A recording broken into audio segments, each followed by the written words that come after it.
আসসালামু আলাইকুম গাইস। তারপর আমরা যাচ্ছি এখন আমরা যাব নৌকায়। এখন নৌকা বন্ধু, এখন টিকিট। এখন আমরা যাব নৌকায়। হ্যালো চলুন গাইস, এবার আমরা যাই নৌকায়।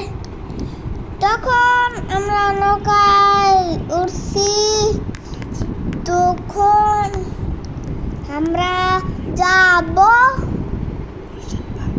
গুলশান পার্ক। তখন বলেছিল নৌকায় উঠতে, তখন আমাদেরকে যাইতে দেয় না। তখন আমার ভয় লাগতেছে, তখন আমার খুব ভয় লাগছে, আমার খুব যারা বেশি ঘুরাচ্ছি।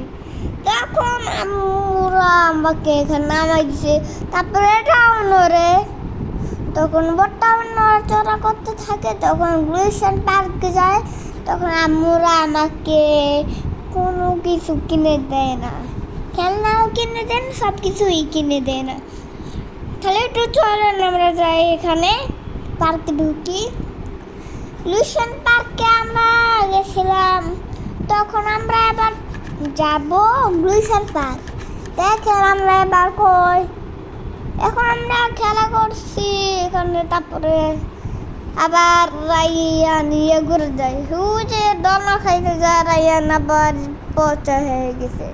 রাইয়ান খালি দোলনা খাইতে যায়, দোলনা খাইতে যায়, দোলনা খাইতে যায়, দোলনা খাইতে দেয়। খালি কিছু করতেছি, আবার কি করতেছে না করতেছে, আবার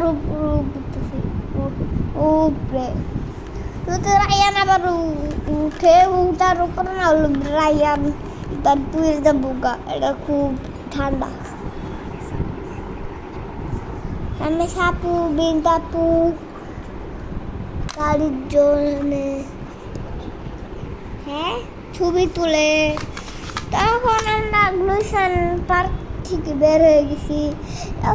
আমরা বাসে উঠেছি, টিকিট দিছে। নৌকায় উঠেছি, তারপরে বাসে উঠেছি। তখন আমরা যাই আইসক্রিম খেয়েছি, কটন ক্যান্ডি খেয়েছি। আর আমাকে খেলনা কিনে দেয় নাই। তখন আমরা খেতে আসলাম এখানে সোনা কিনে। তখন আমাকে ডাকে, আমি ওইখানে খেলতে গেছি। তখন আমাকে বলতেছিল যে রাইয়ান দেখেন কি করে বের হয়ে গেছি। ওখানে খেলতে গেছিলাম, তখন আম্মু আবার ডাকে আমাকে, দেখেন আমার আম্মু কি করতেছে না করতেছে। আবার করে কিছু আমি সব বিনতে আবার এখানে খাবার খেতেছে। তখন রাইয়ান আবার রাগ করছে। তখন রাইয়ান মাথার মধ্যে বাড়ি দিচ্ছি। তখন রাইয়ানের আমি পিৎজা, কোক খেয়েছি, কোল্ড কফি খেয়েছি, পাস্তা খেয়েছি। তখন আবার